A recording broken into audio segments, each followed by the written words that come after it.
మరి ఈ సమయంలో వాక్య ధ్యానం చేసుకుందామండి. ఆలస్యం చేయకుండా మరి ప్రభు కృప చేత ప్రభు ఇచ్చిన అవకాశాన్ని బట్టి నేను ప్రభుని స్తుతిస్తూ ఉన్నాను.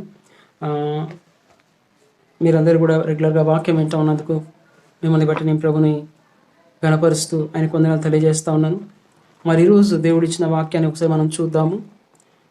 ద్వితీయోపదేశ కాండము 4వ అధ్యాయము 7వ వచనం మనం వాక్య భాగం చదువుకుందామండి. ద్వితీయోపదేశ కాండం 4వ అధ్యాయము 7వ వచనం మనం చదువుకుందాము. ఈ వాక్య భాగం చదివి మనము దేవుని వాక్యాన్ని ధ్యానం చేసుకుందాం. 4:7 ఏలయనగా మనము ఆయనకు మొరపెట్టినప్పుడల్లా మన దేవుడైన యెహోవా మనకు సమీపంగా నున్నట్టు మరి ఏ గొప్ప జనమునకు ఏ దేవుడును సమీపంగా నున్నాడు. ఒక క్వశ్చన్ మరి ఇక్కడ మనకు కనబడుతూ ఉంది. మనం ఎప్పుడు మొరపెట్టినా ఇజ్రాయేల్ అంటూ ఉన్న మాటలు, మనం ఎప్పుడు మొరపెట్టినా మన దేవుడు మనకు సమీపంగా ఉన్నట్టుగా మరి ఇంకే దేవుడైనా ఎవరికైనా సమీపంగా ఉన్నాడా? అది ఏ జనాంగమైనా కావచ్చు, ఏ దేశమైనా కావచ్చు, ఏ జాతి అయినా కావచ్చు, ఏ ప్రజ అయినా కావచ్చు, మనతో యేసు ప్రభు సమీపంగా ఉన్నంతగా మరి ఏ దేవుడును ఎవరికి మనకున్నట్టుగా తోడుగా లేడని చాలా క్లియర్గా మన వాక్య భాగాన్ని చూస్తూ ఉన్నామండి. సో మనం మొరపెట్టినప్పుడల్లా ఆయన మనకు సమీపంగా ఉండే దేవుడు. మనం ఎప్పుడు ప్రార్థన చేస్తే అప్పుడు, మనం ఎప్పుడు అడిగితే అప్పుడు మనకు దగ్గరగా ఉండే దేవుడు మన దేవుడు. అయితే మనం చేయాల్సింది ఏంటి? జస్ట్ మొరపెట్టాం. మనం మొరపెడితే చాలు మన దగ్గర ఉండడానికి, మన పక్కనే ఉండడానికి ఆయన ఇష్టపడుతూ ఉన్నాడు. మనకి ఏదైనా అనారోగ్యం ఉంటే మన పక్కన ఎవరు ఉండాలనిపిస్తుంది? అమ్మను నాన్నను ఉండాలనిపిస్తుంది. మనకు అనారోగ్యం వచ్చినప్పుడు మన పక్కన వాళ్ళు లేకపోతే ఎలా ఉంటుందంటే, మనకెంత ఇంట్లో అన్ని వస్తువులు ఉన్నా, సోఫా ఉన్నా, పెద్ద ఎల్ఈడి టీవీ ఉన్నా, స్మార్ట్ టీవీ ఉన్నా, లగ్జరియస్ ఇల్లు ఉన్నా, కారు ఉన్నా, నీకు కొంచెం అనారోగ్యం వచ్చినప్పుడు నీ పక్కన నిన్ను ఆదరించేవారు, నేను ధైర్యపరిచేవారు, నీకు తోడుగా ఉండి నేనున్నానని చెప్పేవాళ్ళు లేనప్పుడు మనకు అవన్నీ ఉన్నా లేనట్టే. అవన్నీ ఉన్నా అవన్నీ మనకు సంతోషం ఇవ్వవు, నెమ్మది ఇవ్వవు, ఆ ప్రేమను మనకు తెచ్చి ఇవ్వలేవు. కానీ ఈరోజు దేవుడు మనతో అంటూ ఉన్నాడు. మనల్ని కన్న తండ్రి అయిన దేవుడు గురించి మరి వాక్య భాగంలో మనం చూస్తూ ఉన్నాం. అక్కడ వాక్య భాగంలో మేము ఏం చూస్తూ ఉన్నామంటే, నా దేవుడైన మన దేవుడైన యెహోవా మనకు తోడుగా ఉన్నట్టుగా ఇక ఏ జనానికైనా ఎప్పుడైనా ఏ దేవుడైనా తోడుగా ఉన్నాడా? చూడండి, ఒక్కొక్కసారి మనల్ని మన తల్లి విడవచ్చు, మన తండ్రి విడవచ్చు, మన నాన్న వాళ్ళు విడిచిపెట్టవచ్చు. కానీ ఏ రోజు కూడా మనల్ని విడవకుండా నడిపిస్తూ ఉన్న దేవుడు మన దేవుడు. కొనుకక నిద్రించక మనల్ని కాపాడుతూ ఉన్న దేవుడు మన దేవుడు. ఎవరికి ఏమి చెప్పుకున్నా చెప్పుకోలేకపోయినా తండ్రి అని ఆయనకు చెప్పుకున్న వెంటనే మన ప్రార్థన ఆలకించి మనల్ని కనికరించి నడిపించే దేవుడు మనకున్నాడు. అదే ఇజ్రాయేల్ ఇక్కడ మాట్లాడుతూ ఉన్నాడు. ఏ జనానికైనా, ఏ జాతికైనా, ఏ దేశానికైనా, ఏ దేవుడైనా ఇలా ఉన్నాడా? మన దేవుడు మనకున్నట్టుగా మనం మొరపెట్టినప్పుడల్లా మనకు సమీపంగా ఉంటా ఉన్నాడు. మనం ప్రార్థించిన వెంటనే డాడీ అది కావాలన్న వెంటనే తెచ్చిస్తూ ఉన్నాడు. ఎంత సమీపంగా ఉంటా ఉన్నాడంటే, ఇంట్లో అమ్మ ఉండి అమ్మ ఆకలేస్తుంది అనగానే అన్నం తీసుకొచ్చి ఎలా పెడుతుందో, ఇంట్లో నాన్న ఉండి డాడీది నాకు కావాలనగానే ఎలా తీసుకొచ్చి ఇస్తారో, పసిపిల్లల విషయంలో పిల్లలు ఉన్నారనుకోండి ఇంట్లో, వాళ్ళు ఒక్కసారి మమ్మీ పాలు అంటే ఇమీడియట్గా వాళ్ళకి పాలు ఇచ్చేస్తాం. వాళ్ళు ఏడ్చారంటే వాళ్ళకి తీసుకెళ్ళి పాలు ఇచ్చేస్తే వాళ్ళు ఊరుకుంటారు. పిల్లలు ఉన్నప్పుడు ఇంట్లో మమ్మీ ఆకలి వేస్తుందంటే ఆలస్యం చేయకుండా తల్లి టకటక అన్నం వంట చేసి ఇమీడియట్గా ఆ పిల్లలకు పెట్టి వాళ్ళ ఆకలిని తీరుస్తుంది. వాళ్ళు తింటుంటే సంతోషపడుతుంది. తిని వాళ్ళ బలం పొందుకొని ఎదుగుతూ ఉంటే వాళ్ళని చూసి ఎంతో ఆనందిస్తుంది. సో అంతకన్నా గొప్పగా ప్రేమించి, అంతకన్నా గొప్పగా ఆదరించి, అంతకన్నా గొప్పగా మనతో ఉండి మనల్ని నడిపించే దేవుడు మనకు ఉన్నాడు అని వాక్య భాగంలో మనం చూస్తూ ఉన్నాం. తల్లి నీకు ఏ విధంగా సమీపంగా ఉంటుందో, ఒక్కొక్కసారి నీ తల్లి నీతో ఉండొచ్చు, ఉండకపోవచ్చు, నీ తండ్రి నీతో ఉండొచ్చు, ఉండకపోవచ్చు, వాళ్ళ ప్రేమ అయినా గతించిపోవచ్చు. కానీ మన యేసయ్య ప్రేమ ఎప్పుడు గతించిపోదండి. ఆ ప్రేమ మన కోసం ప్రాణం పెట్టిన ప్రేమ. ఆ ప్రేమ మనల్ని ఎప్పుడు మన క్షేమాన్ని కోరుకునే ప్రేమ, మనల్ని తన కనుపాపలాగా కాపాడుకుంటూ ఉన్న ప్రేమ అది. అటువంటి ప్రేమ కలిగిన దేవుడు మనకున్నాడు అని వాక్య భాగంలో మనం చూస్తూ ఉన్నాం. ఈరోజు మనం మొరపెట్టినప్పుడల్లా మనకు సమీపంగా మన దేవుడు ఉన్నట్లు ఏ దేవుడు లేడండి. ఇది వాస్తవం. ఈరోజు నీ జీవితంలో కావచ్చు, నా జీవితంలో కావచ్చు, దేవుడు మాట్లాడుతున్న మాటలు, నువ్వు మొరపెట్టిన ప్రతిసారి నీ దగ్గర దేవుడు లేడా? నువ్వు కన్నీళ్ళు విడిచి ప్రభా నా పరిస్థితి ఏంటని అడిగినప్పుడల్లా దేవుడు నీతో లేడా? నా జీవితంలో దిక్కుతోచని పరిస్థితులు ఎన్నో, నా జీవితంలో ఎన్నో అనారోగ్యాలు, ఎన్నో బలహీనతలు, ఎన్నో శోధనలు, ఎన్నో అవమానాలు, నిందలైనప్పటికీ ప్రభు అన్నప్పుడల్లా నా పక్కనే ఉండి ధైర్యపరుస్తూ నిలబెట్టి నడిపిస్తూ ఉన్న దేవుడు. ఈరోజు ఈ విధంగా సజీవంగా ఉండి మీకు వాక్యము బోధిస్తూ ఉన్నానంటే ఇది కేవలం ఆయన కృప. కాబట్టి సహోదరి సహోదరులారా, పిలిచిన వెంటనే పలికే దేవుడు మన దేవుడు, మన పక్కనే ఉండే దేవుడు. అయితే మనం చేస్తూ ఉన్న పొరపాటు ఏంటంటే, మన దేవుని పిలిస్తే సమీపంగా ఉండి మనల్ని రక్షించే దేవుడు మనకు ఉన్నప్పుడు కూడా మొరపెట్టడానికి బద్దకిస్తూ ఉన్న వాళ్ళం మనం. ఆకలేస్తూ ఉంది కానీ అమ్మ అని అడగడానికి బద్దకిస్తూ ఉన్న మనుషులు మనం. అమ్మ నన్ను అన్నం పెట్టు, నాన్న నాకు ఇది కావాలని అడగడానికి కూడా ఏమంటారు అడగలేకపోతూ ఉన్న స్థితిలో ఉన్న వాళ్ళం మనం. ఈరోజు దేవుని వాక్యం చెప్తోంది, నాకు మొరపెట్టు, నేను నీకు సమీపంగా ఉంటా, దూరంగా ఎప్పుడు ఉండను, నేను నీ పక్కనే ఉంటాను, నీకు దగ్గరగా ఉంటాను. నువ్వు మొరపెడితే నీ పక్కనే ఉంటాడు కాబట్టి నువ్వు అడిగిన వెంటనే నీకు ఇవ్వడానికి ఆయన రెడీగా ఉన్నాడండి. ఆయన దూతల మనకు కాపలా ఉంచడానికి దేవుని వాక్యం సెలవిస్తూ ఉంది కదా.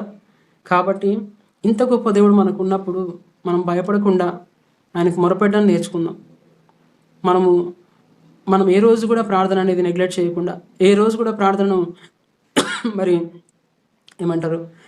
ఆపివేయకుండా, ఆయన నీకు సమీపంగా ఉండే దేవుడు అన్న విషయాన్ని అర్థం చేసుకొని నీ ప్రతి విషయాన్ని ప్రభుకు తెలియజేయి కదా. దేని విషయంలో కూడా మీరు చింతించకండి, కానీ ప్రతి విషయంలో ప్రార్థన విజ్ఞాపనల చేత మీ విన్నపాలు దేవునికి తెలియచేయమని దేవుని వాక్యం సెలవిస్తూ ఉంది. 1 తెస్సలోనికీయులకు రాసిన పత్రిక 5వ అధ్యాయం 16 వచనం నుంచి మన వాక్య భాగం చూస్తాం. కాబట్టి సహోదరులారా, దేవుడు మనకు సమీపంగా ఉండేవాడు, చింతించాల్సిన అవసరం లేదు. ఆయన మనతో ఉన్నప్పుడు, మనతో ఎవరున్నా లేకున్నా ఆయన ఒక్కడుంటే చాలు. ఆయన తల్లిలా చూసుకుంటాడు, తండ్రిలా చూసుకుంటాడు, సమస్తం తానే మనల్ని భరిస్తాడు, మనల్ని నడిపిస్తాడు. తలనేసినా ముదిమ వచ్చినా ఎత్తుకొని నడిపించే దేవుడు మన దేవుడు. అంతేకాకుండా కీర్తన గ్రంథం 145వ అధ్యాయం 18వ వచనంలో ఒకసారి వాక్య భాగాన్ని మనం చూద్దామండి. అక్కడ ఇంకో మాట మనకు బైబిల్లో చూస్తూ ఉన్నాం. తనకు నిజంగా మొరపెట్టి వారందరికీ యెహోవా మరి సమీపంగా ఉండే దేవుడు అని దేవుడు వాక్యం చెప్తా ఉంది. అక్కడ వాక్య భాగం మనం చూద్దామండి. 145వ దావీదు కీర్తన 18వ వచనం చూద్దాము. Psalms 145 verse 18. ఈ వాక్య భాగం కూడా చాలా చక్కగా దేవుని మాటలు ఇక్కడ మాట్లాడుతూ ఉన్నాడు దేవుడు.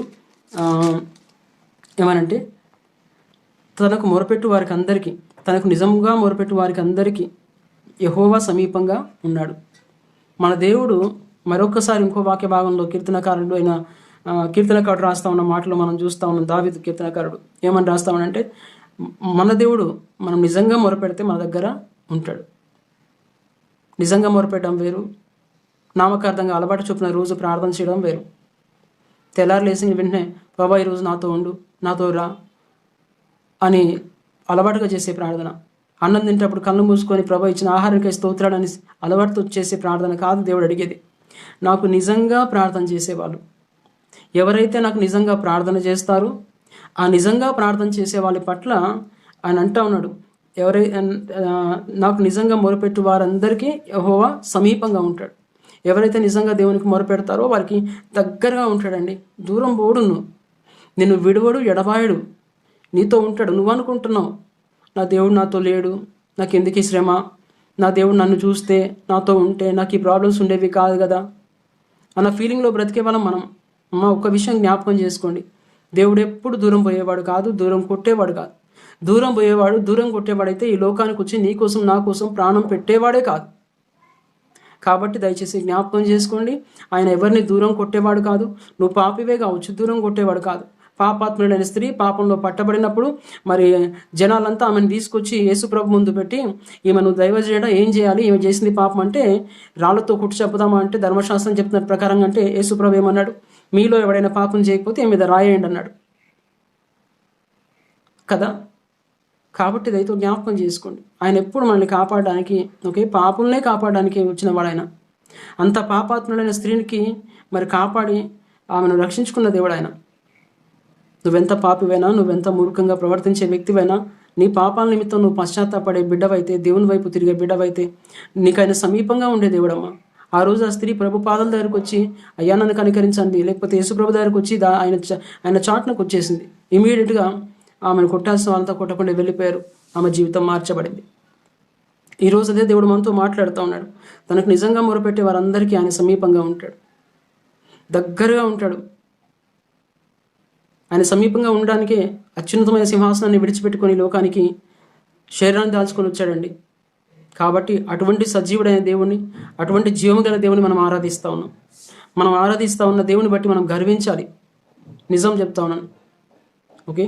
కాబట్టి దయచేసి ఈరోజు దేవుని వాక్యం చెప్తాను. నువ్వు నిజంగా మొరపెట్టు, నీకు సమీపంగా ఉంటాడు. నువ్వు కన్నీళ్ళు విడిచి ప్రార్థన చేస్తావు, నీ ప్రార్థన జవాబు రావట్లేదా సహోదరి సహోదరుడా? బాధపడకు. నువ్వు నిజంగా మొరపెడుతున్నావు కదా, నీ పక్కన ఆయన ఉంటాడు. నీకు ఎప్పుడు ఏం కావాలో అది డెఫినెట్గా చేస్తాడు. మేబీ ఈరోజు నువ్వు ఏడుస్తూ ఉన్నావు, ప్రార్థన చేస్తున్నావు, ఈరోజు జవాబు రాలేదు, బాధపడకు. నువ్వు నిజంగా మొరపెట్టే వారికి నేను పక్కన ఉంటాను అన్నాడు. కాబట్టి ఆయన ఏ టైంలో నీకు ఏం కావాలో దాన్ని సమకూరుస్తాడు. నీ కుటుంబంలో సమస్యలు ఉన్నాయా, వాటిని ఎప్పుడు పరిష్కరించాలో అప్పుడు పరిష్కరిస్తాడు. అయితే నువ్వు మొరపెడతా ఉండు, నిజంగా హృదయాన్ని కృమ్మరించి మొరపెడతా ఉండు. నిజంగా మొరపెట్టే వాళ్ళకి కావాల్సిన గుణాలు ఒకసారి మనం చూద్దామండి. హృదయపూర్వకంగా వాళ్ళు మొరపెట్టాలి. ఎప్పుడైతే నీ హృదయాంతరంగా నుంచి ప్రార్థన వస్తుందో అది నిజమైన ప్రార్థన కదా. అలవాటుతో చేసే ప్రార్థనల కోసం నేను మాట్లాడట్లేదు. తనకు నిజంగా మొరపెట్టే వారందరికీ దేవుడు తోడుగా ఉంటాను అని దేవుని వాక్యం సెలవిస్తోంది. ఈరోజు నిజంగా మొరపెట్టే బిడ్డగా నువ్వు ఉంటే నీ పక్కనే ఉండడానికి, నీ చుట్టూ శత్రువులున్నా, నీకు అనారోగ్యం ఉన్నా, నీకు ఆపదలున్నా, నీకు నెమ్మది లేకుండా, నీకు శ్రమలున్నా, నువ్వు అగ్నిలో పడతా ఉన్నా, నువ్వు నీళ్ళలో నడుస్తూ ఉన్నా, నువ్వు ఎట్నుంచి వెళ్తా ఉన్నా, నిన్ను కాపాడడానికి నీ పక్కనే ఉండే దేవుడు నా యేసయ్య. నిన్ను కాపాడడానికి నీ పక్కనే ఉండే దేవుడు మనం నమ్ముకున్న మన ప్రభు. ఆయన అంటా ఉన్నాడు, నువ్వు నాకు నిజంగా మొరపెట్టు అంటే హృదయాంతరంగా నుంచి మనసారా హృదయపూర్వకంగా నువ్వు ప్రార్థన చేయి, మొరపెట్టు, కన్నీరు విడిచి అడుగు. నేను నీ పక్కనే ఉంటా, ఏ దూరాన ఉండను. నువ్వు పెద్ద కేకలు వేయాల్సిన అవసరం లేదు. తండ్రి అని కన్నీరు విడిస్తే చాలు, నీ పక్కనే ఉండి నువ్వు ఏ స్థితిలో ఉన్నా ఆదుకోవడానికి ఆయన సిద్ధంగా ఉన్న దేవుడు. ఇంకోటి, సంపూర్ణంగా దేవుని మీద ఆనుకొని సంపూర్ణంగా దేవుని మాత్రమే నమ్మి ప్రార్థన చేయడం. నిజంగా మొరపెట్టామంటే ఏదో ఇక్కడ ప్రార్థన చేసిన తర్వాత మళ్ళీ వాళ్ళ ఇంటికి వెళ్ళి అక్కడ ప్రయత్నం చేద్దాం, ఇక్కడ ప్రార్థన చేద్దాం, మళ్ళీ అక్కడికి వెళ్ళి ఒక తాయితీ కట్టించుకుందాం, ఇక్కడ ప్రార్థన చేసుకుందాం, అయితే అవుతుంది, కాకపోతే లేదు, లేకపోతే ఆయన దగ్గర మంచి చేస్తుండట ఆయన దగ్గర పోదాం. గివి కాదు, ఇది నిజమైన ప్రార్థన కాదు. అది నీ అవసరత కోసం చేసే ప్రార్థన. అటువంటి ప్రార్థన చేసే వాళ్ళకు దేవుడు ఎప్పుడు పక్కన ఉండడు. దేవుని వాక్యం చెప్తోంది, సంపూర్ణంగా దేవుణ్ణి మాత్రమే నమ్మి ఆయన మీద విశ్వాసం ఉంచి ప్రార్థించేవారు కావాలి. నిజంగా ప్రార్థన చేసేవాళ్ళు. నేను చచ్చినా బ్రతికినా ప్రభా నీ పాదాలు పట్టుకుంటాను తండ్రి అని ఆయన పాదాలు పట్టుకొని కన్నీళ్ళు విడిచి ఏడ్చేవాడు నిజమైన ప్రార్థన చేసేవాడు. ఆ గుణం నీకున్నప్పుడు నీది నిజమైన ప్రార్థన. ముందుగా నువ్వు హృదయాంతరంగా ప్రార్థన చేయి. రెండోదిగా పరిపూర్ణమైన నమ్మకంతో ప్రభు మీద, ఆయన నన్ను స్వస్థపరుస్తాడు, నా జీవితంలో కార్యం చేస్తాడు, ఈరోజు స్వస్థత రాకున్నా దీని వెనకాల ఏదో దేవుడు మేలు దాచి ఉంటాడు, ఎందుకని ఈరోజు నాకు ఈ బలహీనత ఉంది అని దేవుడిని స్తుతించి నమ్మకంగా ఉండు. అది నిజమైన మొర. తనకు నిజంగా మొరపెట్టే వారికి, పరిపూర్ణంగా నమ్మకంతో ఆయనకు మొరపెట్టే వారికి దేవుని వాక్యం సెలవిస్తూ ఉంది, ఆయన వారి పక్కనే ఉంటాడు. వెన్నంటి నడిపించే దేవుడమ్మ. What a wonderful God we have. అంతేకాకుండా మూడోదిగా దేవునిపై మాత్రమే ఆధారపడి ఆయన మాత్రమే ఆశ్రయించి ఎదురు చూసేవారు.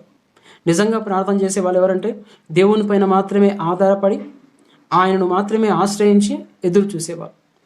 మళ్ళీ వేరే నమ్మకం కోసము వేరే ప్రయత్నం చేసేవాళ్ళు కాకుండా సంపూర్ణంగా దేవునిపైన ఆధారపడేవాళ్ళు, నిజంగా మొరపెట్టేవాళ్ళు. ఈ గుణగణాలని కలిగి మనము ప్రార్థన చేయడం నేర్చుకుందాం. వీరికి దేవుడు ఎప్పుడు సమీపంగా ఉంటానంటా ఉన్నాడు. వారు మొరపెడితే వారి దగ్గర ఉంటానని దేవుడు వాక్యం సెలవిస్తూ ఉంది. కాబట్టి అటువంటి ప్రార్థన జీవితం మనం కలిగి ఉండడానికి ప్రయత్నం చేద్దాం. నిజంగా మొరపెట్టే ఎవరి మొరను దేవుడు ఎప్పుడు త్రోసివేయలేదు. ఇజ్రాయేలు మొరపెట్టారండి. 430 సంవత్సరాలు బానిసత్వం చేసి తల్లడెళ్ళిపోతూ ఉన్నారు, నలిగిపోయారు, కుమిలిపోయారు. అప్పుడు కన్నీళ్లతో ప్రార్థన చేశారు, తండ్రి మాకు ఇంకా వేరే దిక్కు లేదు, తండ్రి ఇంకా మా పరిస్థితి, మా బ్రతుకులు ఇంతే అనుకుని కన్నీళ్లు విడిచి మరి వాళ్ళు ఏడ్చి ప్రార్థన చేసినప్పుడు నిర్గమకాండం 2వ అధ్యాయంలో మనం వాక్య భాగంలో చూస్తాం. ఎప్పుడైతే వాళ్ళు ఏడ్చి ప్రార్థన చేశారో వాళ్ళ కోసం దేవుడు మోషే అనే ప్రవక్తను ఏర్పాటు చేసి వాళ్ళని ఐగుప్తు బంధకాల నుంచి బయటకు విడిపించాడు. హృదయాన్ని కృమ్మరించి నిజంగా ఏడ్చి ప్రార్థన చేసి తనకు నిజంగా మొరపెట్టింది హన్న. అప్పటిదాకా తన ప్రయత్నం తను దేవుని దగ్గరికి రాలేదు. కానీ దేవుని దగ్గరికి వచ్చి మొరపెట్టి ప్రభువా నా పరిస్థితి ఏంటని ఏడ్చినప్పుడు దేవుడు ఆమె గర్భాన్ని తెరిచాడు. ఆమెకున్న అవమానాన్ని కొట్టివేశాడు, నిందను కొట్టేశాడు. దేవుడు మన పక్షానే ఉన్నాడండి, మనం పక్కనే ఉన్నాడు. అయితే నిజంగా మనం మొరపెట్టక ఆయన ఇచ్చే దీవెనలు పొందుకోలేకపోతా ఉన్నాం. ఆయన మన కోసం దాచి ఉంచిన మేలు ఎన్నెన్నో అవి మనకి ఇవ్వడానికి ఆయన సిద్ధంగా ఉన్నాడు. అయితే వాటిని అడగడానికి కూడా మనం నెగ్లెక్ట్ చేస్తూ ఉన్నాం. వాటిని అడిగి పొందుకోవడానికి కూడా మనకు ఓపిక ఉండట్లేదు. కాబట్టి సహోదరి సహోదరులారా, ఈరోజు తెల్లారు లేసి ప్రార్థన చేద్దామంటే ఓపిక ఉండదు. రాత్రి పండుకుంటే ప్రార్థన చేద్దామంటే ఓపిక ఉండదు. వేరే మన పనులు పాటలు చేయాలి, ఈరోజు ఏదైనా పెళ్ళికి వెళ్ళాలి, లేకపోతే ఇక్కడ దూర ప్రయాణం చేయాలంటే అప్పుడు ఓపిక ఉంటుంది. అప్పుడు తెల్లారు లేచి ఆగమాగం ఎక్కడ ఫంక్షన్ ఉంటే అక్కడ ఉరకడానికి శక్తి వచ్చేస్తుంది. అప్పుడు ఒక ఉద్యోగానికి వెళ్ళాలన్నా లేకపోతే ఎక్కడ పనికి వెళ్ళాలన్నా ఆ టైంకి అయితే మరి బలం వచ్చేస్తుంది, స్పీడ్గా పరిగెత్తుకొని వెళ్తూ ఉంటాం. అదే తెల్లారు లేసి ప్రార్థన చేయాలంటే మోకాళ్ళ నొప్పులు, తెల్లారు లేసి ప్రార్థన చేయాలంటే నడుమును వస్తుంది, చేత కాదు. అదే రోజు పొద్దున మంచి ఫంక్షన్ ఉందంటే అమ్మగారింటికో అయ్యగారింటికో పోవాలంటే తెల్లారు లేవగానే అసలు ఆ రోజు ఏ రోజు మెలకు రాంది ఆ రోజు మెలకు వచ్చేస్తుంది. ఎన్ని గంటలకు మెలకు వస్తుంది? రోజు 7 గంటల దాకా పండుకుంటాలకి ఆ రోజు 3:30కి 4 గంటలకి మెలకు వచ్చేస్తుంది. అంటే నిజంగా మొరపెట్టే వాళ్ళు దేవునికి కావాలి.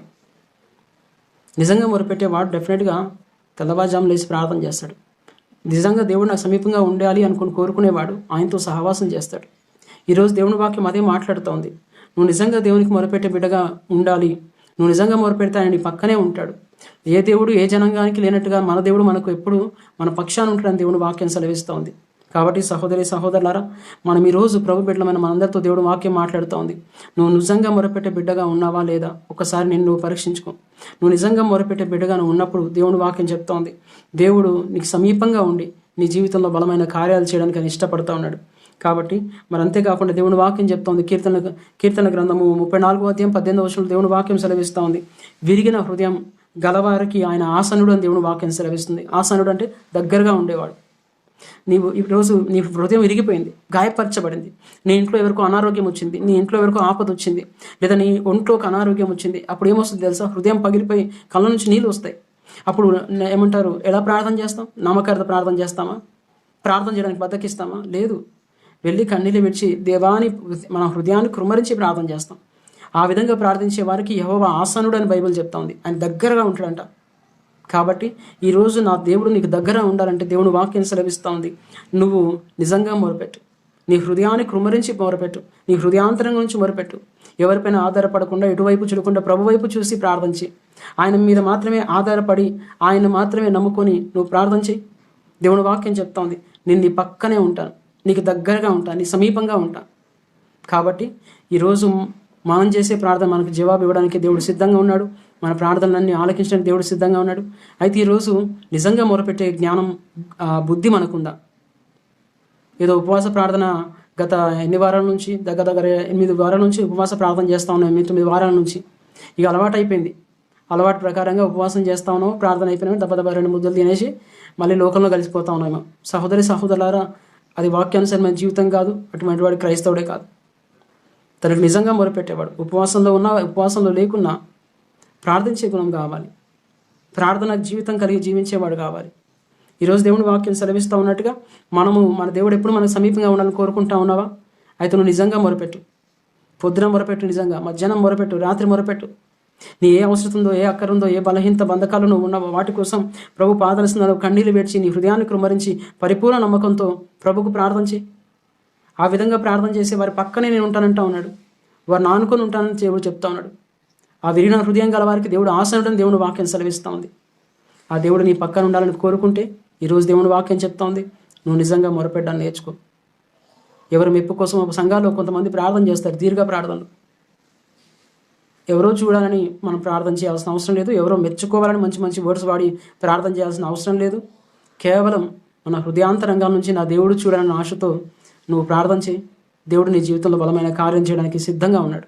కాబట్టి సహోదరి సహోదరులారా, ఈరోజు ప్రార్థిస్తూ ఉన్న మనందరం కూడా హృదయాలు కృమ్మరించి మనం ఏ సమయం వరకు అయితే ఫాస్టింగ్ ఉండబోతూ ఉన్నామో ఆ సమయం వరకు ప్రభు పాదరసనంలో నిజమైన ప్రార్థన చేద్దాం, హృదయాలు కృమ్మరించి ప్రార్థన చేద్దాం.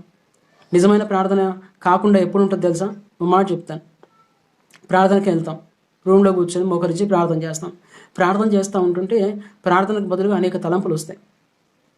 నిజమైన ప్రార్థన చేసేవారికి అన్ని తలంపులు రావు.